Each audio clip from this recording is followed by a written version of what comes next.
Welcome to the Damned If You Do podcast. We have a question today that we want our listeners to think about, but we're going to ask this question to our kids right now. What does it mean to take up space? Mira, you go first. It means if someone takes up my space, I feel left out and I feel very small and I feel like I'm not part of the group and I feel like my feelings don't matter. And I feel very upset and emotional. What a great response. It's so thoughtful. All right, Charlie, what about you? What does it mean to take up space? When I get angry, all my feelings come up to my mind, and I feel left out. Yes, I really relate to that. I understand that. It's just all the feelings making me have no space in the world. Yeah. Because they vibrate everywhere. Okay. It feels like that, doesn't it? Well, thank you all so much for sharing.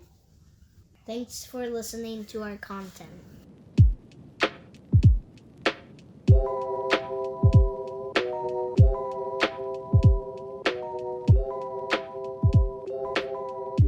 Welcome to the Damned If You Do podcast, where two cousins share our experiences growing up as children of immigrants and how we navigate the world today as teachers, mothers, and women of color who have something to say. Kids are so cute. They are. You know, Mira has been bugging me about being on our podcast because she thinks we're famous. She thinks we're famous. Of course a 7-year-old does. Not that anyone would agree with that. What'd you think about their answers? I never know what's ever going to come out of their mouths, especially my own sons. And it was interesting because, well, one, it was very visceral. Right. And I think it was very much acknowledging the opposite of our question, which I found very paradoxically interesting because I asked, what does it mean to take up space? I didn't say for you to take up space, right? Right. So I guess that wasn't clear. But the fact that they both interpreted that as what does it mean if other people take up your space or encroach upon your space, I found to be interesting and actually not that surprising when I think about it, because taking up space, and really figuratively, right, and emotionally and spiritually and cognitively, not just physically, is something that's almost abstract and it feels almost invisible until someone threatens it. That's right. And I think that that's worth kind of sitting with for a moment. You know, it really reminds me of what Joni Mitchell and Janet Jackson sang so well back in the day. You don't know what you've got till it's gone. And I think that that's what resonated with them so clearly and vividly.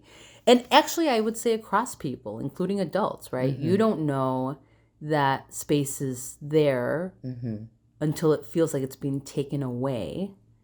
And you don't feel that necessarily until you feel those pricks of anger, right? Or shame or humiliation, or having to sit in your own discomfort over someone else's discomfort, possibly, right? Exactly. I think we're going to talk about home life first. And something, I wanted to bring up this story because about 2 weeks ago I visited my parents in California. And it was just for an extended weekend. And I was really nervous to go see them. And I wasn't sure why. You know, there's always some sort of conflict that bubbles up no matter what. But one thing that happened, and I always think that it's my mom who's going to bring the conflict. But this time it really was my dad in many ways. And as I was leaving my parents' house, like on the last day, my mom, who is not doing great physically, and she used her walker, and she walked me out of their place all the way to the car. And that was a pretty big physical effort for her. And I felt really moved by her showing up for me. Like the fact that wow. she walked to your car. And by the way, your Yeah. parents live in California, Yeah. so it was. I mean, you only get to see them how often? I get to see them once a year, maybe, or maybe twice. Yeah. Yeah, and not even for long periods of time because I can't come during vacation. I can't go during my vacations because I have to take care of kids. You know, my kids. So then my mom walks me out, and I felt really moved by her effort because once my mom got sick, basically all the effort she ever made was toward herself and her own comfort. But she walked me out. I started feeling the tears. They were coming. They're rising, you know, from my stomach all the way up to the top of my throat. I always feel it in my throat. You know, it's coming. It's coming. It's coming. Two times I cried. I the 2 times I cried during the year. And I tried to push. The great thing about therapy is like, I wasn't like, just let my tears come out. No, I didn't do that. But I notice when I'm repressing them. Yeah. Right? Like before it wasn't something I noticed. I just thought that's how it is. But I'm like, oh, I'm pushing those tears down. Put them down. Get them down.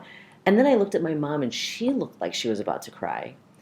And my dad pulls the car up while my mom and I are waiting. And he gets out of the car to put my luggage in the trunk and starts looking at my mom with this quizzical, comedic look on his face, going, what? 뭐야? 울 거야? 울 거야? Which means like, what is that? Are you going to cry? Oh no, are you going to cry? Suddenly we were in 2nd grade. It was insane. It was insane. But when he was doing that to my mom, I started repressing my tears harder. Yeah. And it was surprising for me. And I thought, it might have been the first time I really felt like my father didn't allow me to have any emotional space in my home. I always thought it was my mom because she's so critical. Right. And she says, I remember saying this in a previous podcast, she used to say, what's so hard with your life that you have to cry?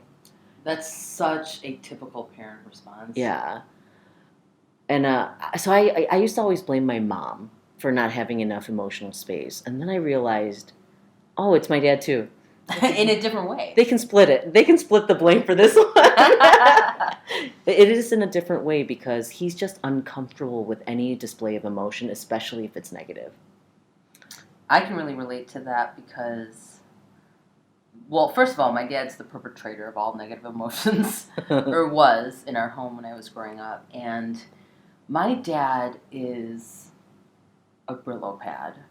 He is tyrannical in how he, the tone, the mood that he set in our home. He ruled our home with an iron fist. And my mom was very sensitive. Her EQ was off the chart. She was very emotionally attuned to people. It was her gift to see people, to meet them where they were, to never embarrass anyone or humble anyone. In fact, she would always humble herself to raise others up. That was her superpower, her gift. I have yet to learn a lot about that, but I always admired that about her. And my dad has zero EQ, doesn't care, total narcissist. So they were two complete opposites in that regard. And sometimes, I should say often he was really insensitive, especially toward my mom. And my mom would cry at everything and anything. If her friend was sick, if she felt like... If she sang a hymn at church... she would cry. She would cry. And it was always so high and off key, but she would start crying. I miss it. Mm-hmm. And when my mom would cry, my dad would make fun of her and mock her. And he would basically say in Korean, "That's what you're crying about? That's what you're crying about? Why?" And my mom would look at me, not at him. She'd never confront him or defend herself directly to him. She'd look at me and she'd say, "I do not understand this man. I do not understand him." And that was it. And as a kid, you're like, okay, that's what it is. It is what it is. But as an adult, I look back at that and I really realized that basically what that taught me and modeled to me was that she didn't know how to deal with him. Mm-hmm. It exhausted her, and she would be passive aggressive Mm-hmm. and confront him really indirectly, right, in front of him with me.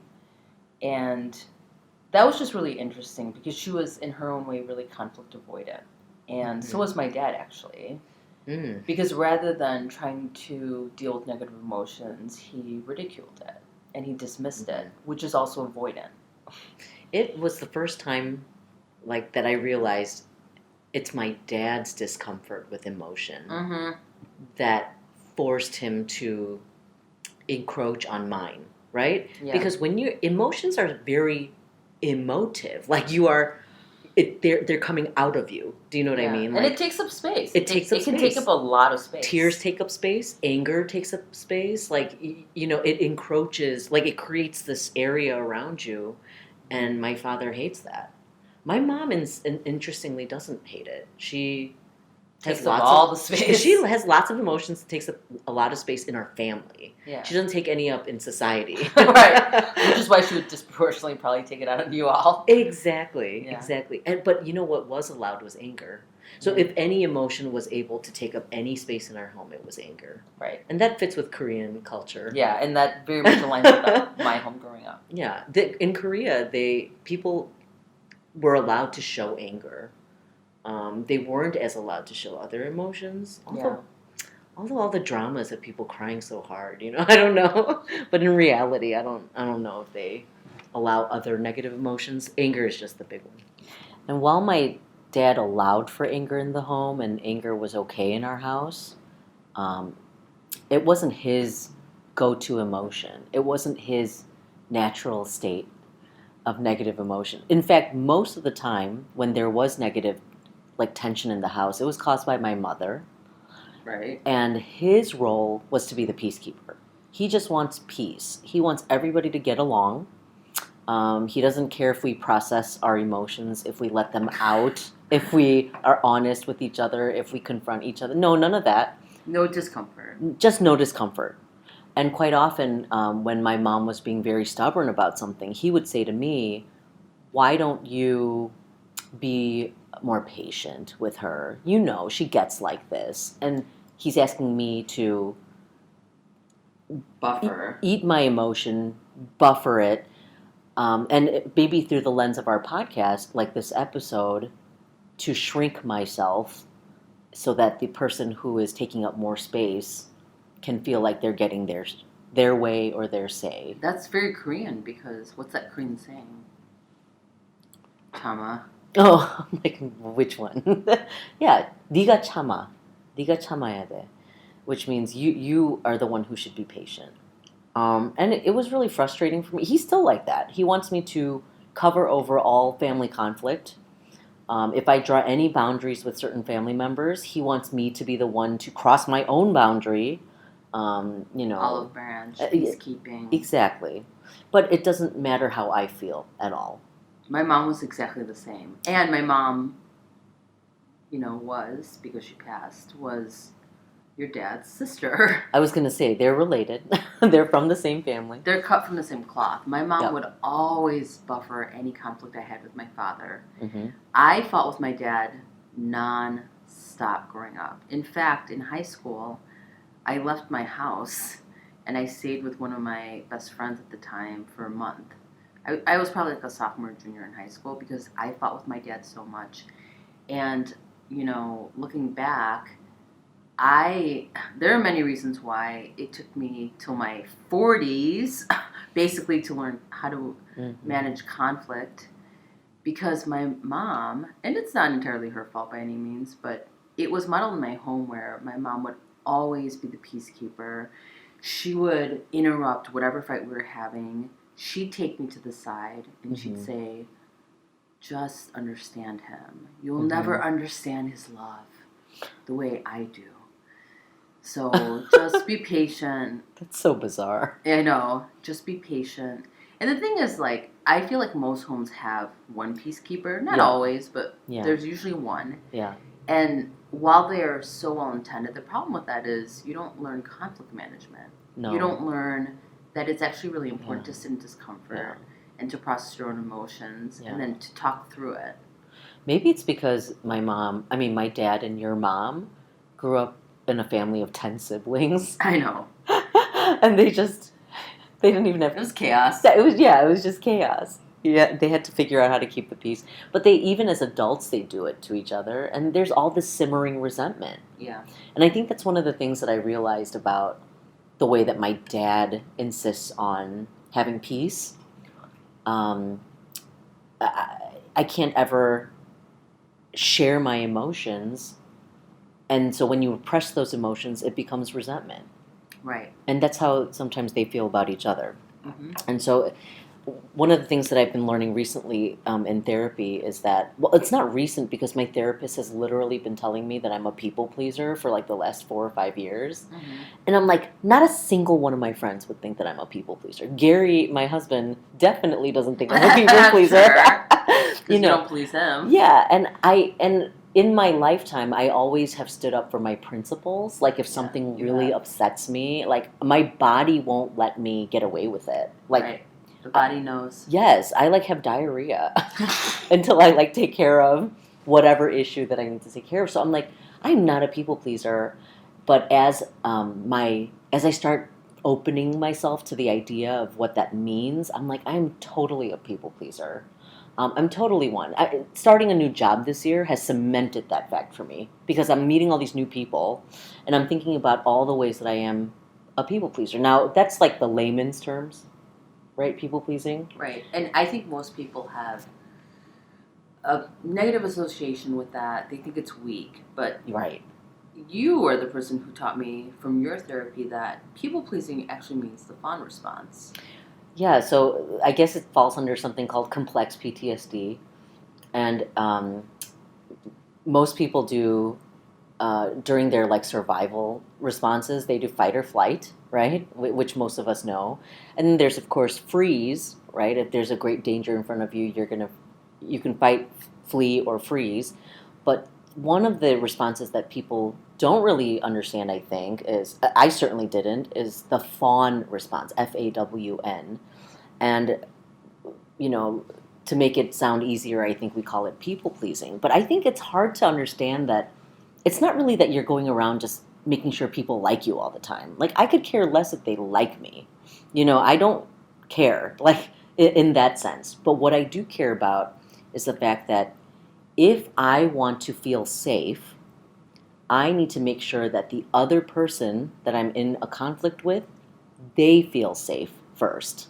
Like they feel safe, understood, whatever it is, whatever emotion that needs to be fed on their part.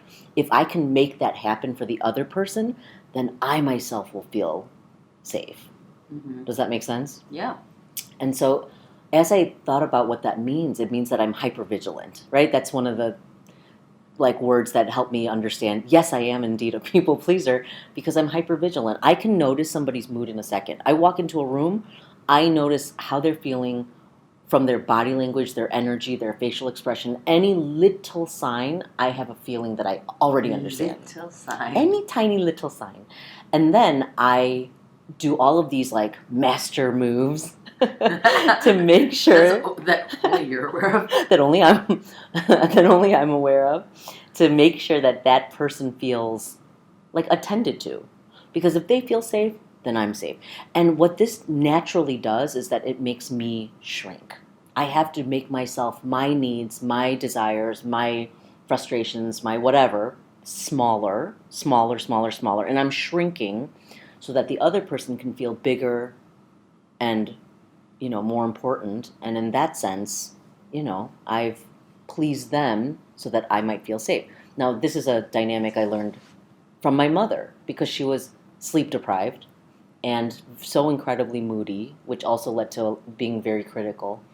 And you being hypervigilant. Probably. And I was hypervigilant about her moods. Like if she didn't sleep X amount of hours, I literally every night that she woke up, because she worked at night for the graveyard shift, and I said, how many hours? At the post office. At the post office on the south side while we lived on the north side. And I asked her every time, how many hours did you sleep? Oh. Because I knew exactly if she got good sleep, she would be in a better mood. Yeah. When she got worse sleep, she would be in a support. I used to train my brother how to deal with my mom. I would be like, don't tell her this, say this, and then she'll say this, and then she won't bother you, or like she won't yell at you, Yeah. you know. And he, of course, sometimes listened and sometimes didn't. And when he didn't listen, I'd scold him. Yeah. How dare you not listen to me? This is why you're in trouble. Yeah. My poor brother, he got it twice over.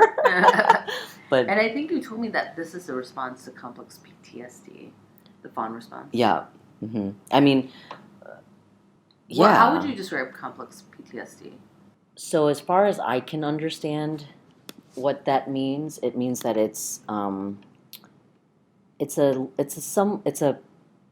still like a post-traumatic stress disorder, right? But it results from experiencing chronic trauma.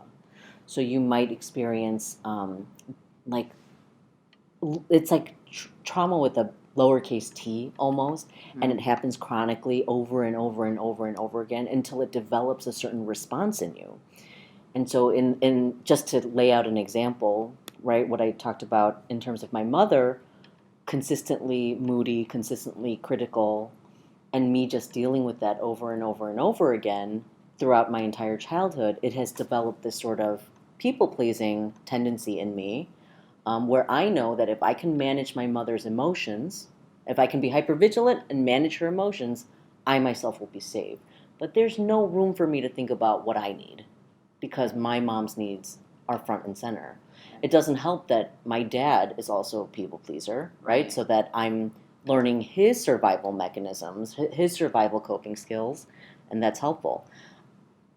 I think PTSD is like a much more, it's a psychiatric disorder, right? And it's much more like focused on a serious event that happens to somebody, and it might be a series of events, but it's not this like chronic childhood sort of trauma that happens. Mm-hmm. So, what caused you to finally try to step outside of this fawn response, people pleasing? So the first time that I realized I need to do something, I didn't even know that I had it, right? It's just the way that I'm handling life is not okay. Like I just kept thinking, this is not okay. It was really after I got pregnant with my first Mira. I was pregnant with her and thinking I wanted to get pregnant so badly and I wanted to be a mom so badly, but I have no idea how I'm going to raise this child.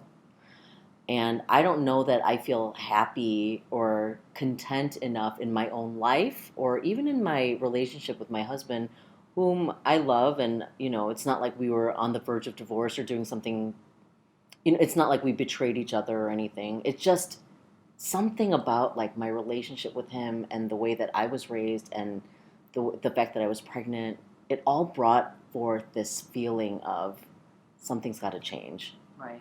And what was great about having a child then, okay, so then once Mira's in the world, suddenly like something happened to my psyche, my body, like, and my mind and my body. I was like, I'm ready to advocate for this person.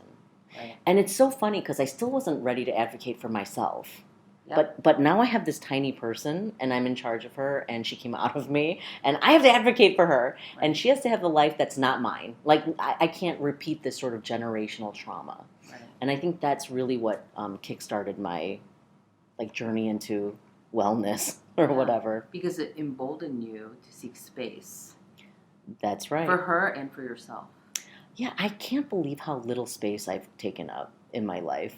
And having that child, it's one of the great things about having children. Like I complain a lot about having children being tired, right? And all the other things that come with parenthood. But really, I'm so grateful. I'm so grateful for her, and she has no idea. Because being a baby takes up so much space. Like, I just learned, it's almost like I learned from her to do it. Because if she's hungry, she's going to Everything else stops. Yep. Everyone around her has to stop. And children they occupy all the space in your bed, eating your meals, taking up all your time, whining, throwing fits, just demanding for what they want. and of course their brains haven't developed enough where they can like regulate or step outside of the me-centric world. Mm-hmm. But they're, interestingly, our teachers in that they show us and remind us not only the wonders of discovering literally life in the world, Yeah. but they are fierce advocates for themselves. And that is a great lesson. It really is, because you forget that so quickly as you grow up. Like society kind of stamps it out of you pretty Right. quickly. Right. And to watch them do it is great. It is. So my childhood is quite different from yours in that I'm an only child. I don't have, you're right, I don't have a brother. Mm-hmm. And being an only child, I mean, we have all the theories, the psychology between, right, middle child, oldest, youngest, and there's very much an only child. And I actually don't think I'm like terribly selfish. Mm-hmm. People might disagree. But because I was an only child, I naturally took up all the space as a Right. child. Not that my parents were ever home. So they didn't, so I didn't actually feel that space so much with them, but I felt that space being alone. Right. And the thing with being an only child is the big thing that I think you miss out on, aside from like the fun and the wrestling with siblings, is that it doesn't teach you conflict. So even though I experienced a lot of conflict with my dad, Mm-hmm. I did not learn how to navigate shared space. Interesting. I did not learn how to navigate conflict with siblings, even peers. Do you know, I have a random... Do you remember when we first started living together and you were shocked that I was invading your space? In the bathroom. In the bathroom? Because you were brushing your teeth and I came in to brush my teeth. And you looked at me utterly shocked. Yeah, I was like, excuse me, I'm not done in the bathroom. And I'm sure as a sibling, you're like, what? I don't even notice. But as an only child, I'm like, I'm shocked. Yeah, yeah. Yeah. It's also interesting that you talk about dads because, again, my dad is the huge source of my conflict, the huge source of learning how to deal with conflict management. And without going into the whole story, so as I've shared, I grew up fighting with my dad my whole life. My mom, God rest her soul, what a beautiful soul it was such a people pleaser and so passive aggressive with my dad. Mm-hmm. And while you had the fawn response, I totally had the fight response. I grew up fighting with my father. Mm-hmm. I grew up fighting for any inch of space in my home. Mm-hmm. And my parents are significantly older than most parents, I think, our generation. My dad is literally turning 91 next weekend. They adopted me in their mid-40s. I mean, and right, I'm Korean, they're Korean, and I actually look a lot like my father. You do. By coincidence. But I, even in my adult years, I fought with my father. And then in my 20s, I should say at the end of high school, I really turned a corner with my dad. So, long story short, I wrote him a letter that took me 3.5 months to write, and I took it everywhere with me. It was probably in like my bottomless bag at the time. I took it to every cafe. Mm-hmm. There was coffee rings on it. There were probably cigarette burns in it, whatever. Mm-hmm. And I finally gave it to him, and I broke down all the ways in which he hurt me and the love that I needed from him. No response from my dad after I slipped it in somewhere. I don't remember if I slipped it into his bag or on his desk or somewhere. I don't remember now, but no response. A week goes by, no response. 2 weeks go by. Finally, 3 weeks later, my dad handed me a letter, and it was in English, and it was 7 pages long, handwritten. But I realized the reason why it took him so long is not because he actually thoughtfully wanted to respond to my letter, but because he wrote it in Korean and then had to transcribe it into English. So he wrote a letter that was, again, 7 pages that did not respond to anything in my letter. Not a thing. It was a totally separate letter that he wrote. And if y'all remember, if you're in your 40s or maybe late 30s, you might remember a series of books called Chicken Soup for the Soul. Yep. My dad copied a poem out of Chicken Soup for the Teenage Soul. How did he get his hands on this book? I have no idea. Also, you were not a teenager. Also, I was like, You were an adolescent. But... yeah, end of high school. But what inspired him to pick up that book, copy a poem, and then not respond to one single thing I said? And it was shocking and disappointing and wonderful. The wonderful part is this. I realized that my dad would never love me in the way that I wanted, but he was trying. And that meant the world to me. And Mhm. that was the that was the pivotal turning point in our relationship. However, he continued to be a total narcissist and a bully, and he dominated. It's too complex, but like part of me really worried about him because they're much older than me, and it was Right. all their health scares when I was starting in my 20s. I've basically been their caregiver for about 20 years now.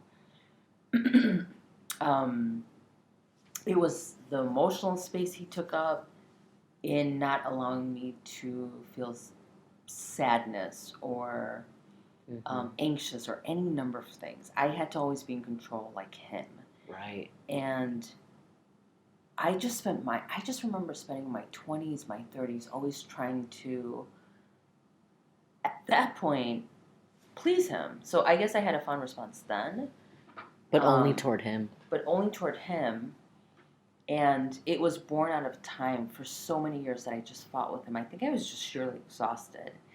And it's changed so much over the last 10 years with him getting much older, with my mom passing away. And the way that it looks now, the boundaries that I finally figured out how to have with him is like no other. I've actually really come into my own, and I realized that not with having my own children, not with buying a house. It was standing up to my dad, but in a gentle but firm way. Right.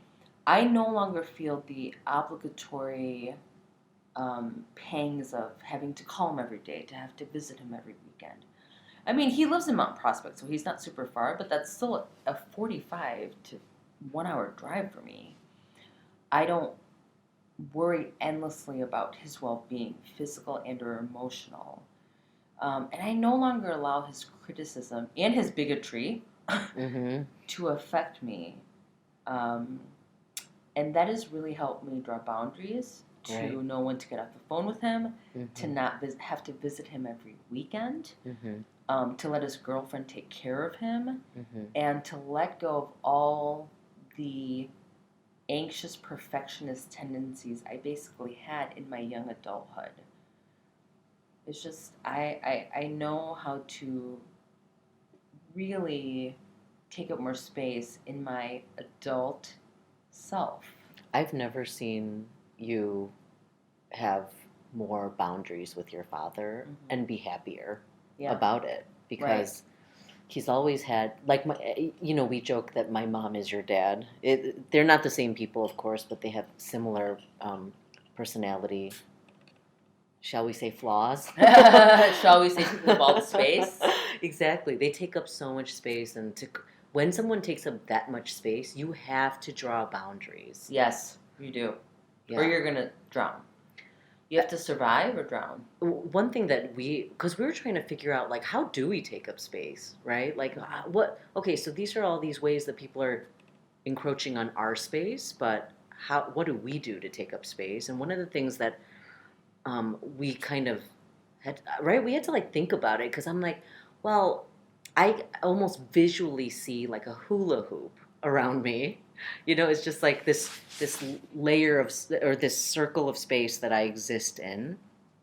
And I only know when somebody's like when I only know that that space exists when somebody's encroaching on it, Right. right? And as a people pleaser, what I want to do is make the hula hoop smaller, smaller, smaller, smaller, smaller, You're shrinking yourself. right? I'm shrinking myself. And what I'm doing in my 40s, I love the 40s. I tell my students all the time, Until you're 40. every decade gets better, okay? Yeah.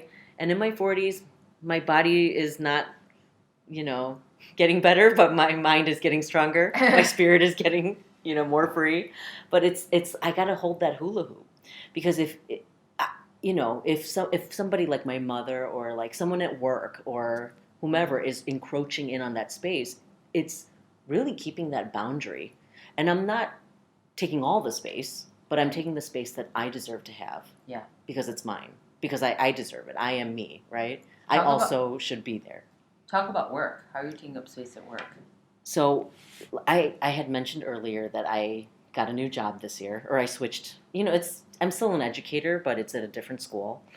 And I cannot tell you my people pleasingness is in my face daily at a new place, right? Yeah, right. You have to ingratiate yourself. Right. And even things like, why am I trying to fix somebody's problems or, ingratiating myself so hard, or trying to take care of somebody else's needs, Right. And when I start to realize that, it's like, I just met this person. I literally just What do met. you owe them? What do I owe them? Why do I have to take care of them? I don't even know them. Sometimes it's like, they're like 10 to 20 years older than me. Why am I trying? Oh, I took care of my parents, right? Mm-hmm. So really recognizing my limits, just noticing that I'm starting to do the things that I'm, trained to do with my complex PTSD, and making sure that the hula hoop is around me. Right. And sometimes it's literally I'm writing an email and I'm like, hey, everybody, no, I'm so sorry. Then, trying to like make it seem like, like overly thanking people or overly apologizing, and then going through the email and deleting it all. Okay. And then just sending the direct message, Yes. or recognizing that I'm trying to help someone or take care of someone, and then trusting that they are an adult and they will take care of it how they know, Right. and backing off. It's just the noticing of it allows me to keep my own little space, Right. And if somebody starts to encroach on me, I feel it. Hula hoop starting to shrink. And then I take a moment, step back. It's like really just it's almost like I have the emotional space now to even like notice it and to see it. It's not a complex PTSD response. It's not a survival state response. I'm no longer in survival state. Right. That's the beauty of recognizing that you can take space That's true. and processing the complex PTSD. Right. So basically what you're saying is you are drawing boundaries by being direct, not feeling like you have to ingratiate yourself so much, Mm-hmm. not solving other people's problems, Mm-hmm. not doing the thing that you learned from your dad, Mhm. which is always trying to make peace or mitigate things. Yeah. You don't have to. No. Let them do that if they choose to do that. And sometimes, like, there are people who are having conflict in front of me, and I want to mitigate it right away, and I actually step back. Yeah. And I just let them have the conflict, because even if it blows up, let them figure it out, right? I trust them as adults to take the next step. And it's been good. It's been good for me and for them. That's wonderful. What about you? So mine is different and similar to your work life. So I've realized, similarly to you, if I see a conflict happening, whether it involves me or not, I choose silence. So I let them take up all the space they want. I let people be crazy. And then I sit in cringy silence with them. And I hold that tension. And here's what usually happens. They get more defensive. And or they, blame someone else. Blame the admin. Blame the school culture. Blame any number of things. And I acknowledge how they feel. And I acknowledge what they're saying. And I get more silence. Because I realize if I participate in a really active way, Mm-hmm. one, I'm not actively listening. Two, I'm not letting them just vent and get it out. And three, I feel like, we're all children inside. right? Yeah. Like, we just want to throw a fit. We have that inner child. We have that inner child who wants to throw a fit Yeah. and then process. And I'm holding the silence and the tension with them so they can process. And it's less, I have to exert less effort. I don't have to mitigate. I don't have to lead them to their own conclusions. They can lead it to themselves. You don't have to make an effort, but it does take more strength. Yeah. Do you know what I mean? Yeah, because it's always Yeah. harder to sit back and not have all the opinions, not to advise, not to mitigate, not to draw peace. You're just like, I see you, I hear you. I'll sit there with you. I also, when you tell me this, I think it's amazing because it's, as a people pleaser, it's one of the hardest things I can do. And as a teacher, it's very difficult to do. That's right. And I practice it with students much better than adults. Yeah. Because they're students. But now I'm practicing, because due to your influence, I'm practicing it with adults too. And sometimes it's interesting because you are holding space for them to process, and that's very important. But also when, like a teacher is being, I shouldn't say a teacher. It could be anybody. It could be anyone in my life. If they're being negative in some way, in a way that's unhealthy for them or for me, when you hold that silence, they like show their cards. Yeah. Do you know what I mean? Like they're not, they show you what they're really thinking because they don't like the silence. Right. So they just keep talking. But you're getting out of their way to let them get there. That's right. That's right. And for me to be curious about them. Yeah. You know, like, why is it going this direction and not judgmental right away? Right. That's so true. Yeah. So I think we're gonna wrap up, and I would say that the best thing about the most productive way to take up space is being authentic, is being vulnerable, and it's allowing others to work through their own problems. Really, and sitting in their own discomfort while I sit in mine because I'm with them. Exactly. And it really does take a lot of processing your own, like, issues with space to be able to hold that space for somebody else. Yeah. Because you can't hold that space for someone else when you haven't worked through, you know, your complex PTSD or whatever it is that, you know, you're working through.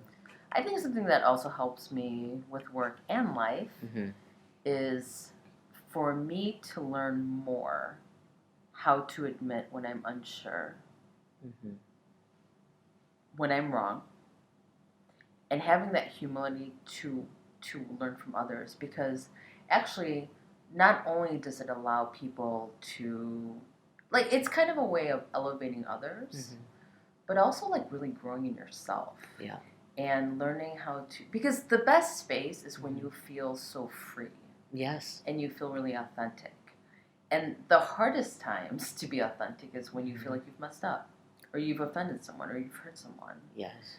Or you've been, you know, childish or immature, any number of things. And I'm going to try to figure out, the practice that I want to put in right now is, how do I hold that tension with others and let them get bigger and let myself, I guess, shrink in a way, but in that shrinking, it's really not. It's taking up my own space and me being involved in my own productive struggle of how to better myself, how to grow myself. Yeah. I think it's funny because if you think about people pleasing, you're, you know, I'm always, like, it feels like I'm humbling myself, but it's actually not humbling yourself. You know what I mean? It's not true humbling yourself. Does that make sense? Like, you're just shrinking to keep yourself safe. That's not what I think you're talking about, in the sense where when you are holding that silence, you're filling your, like, you know, our proverbial hula hoop with that silence. You're filling it with the silence so that the space remains as is. The boundary holds as is. And that boundary allows you to grow. Yes, it does. It's really important. It's just so important to keep that. So, our takeaways. We are learning how to confront ourselves. We are learning how to engage in our own productive struggle while we allow others to engage in theirs. And I want to end with this. For Praise's last birthday, I gave her a card from a famous quote by St. Vincent Millay. And the quote simply was, "What should I be but just what I am?"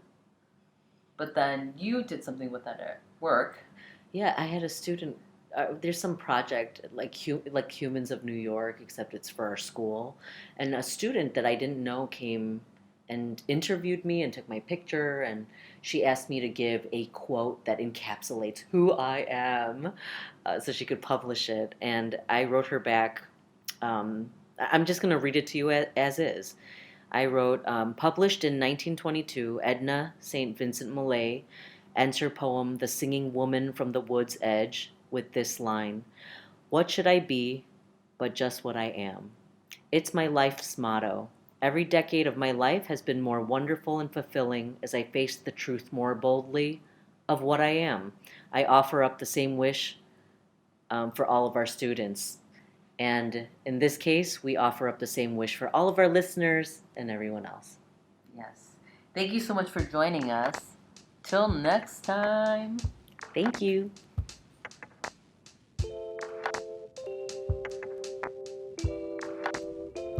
Thanks to Mia, our producer extraordinaire. And to Clark for this awesome music we got for free, $99.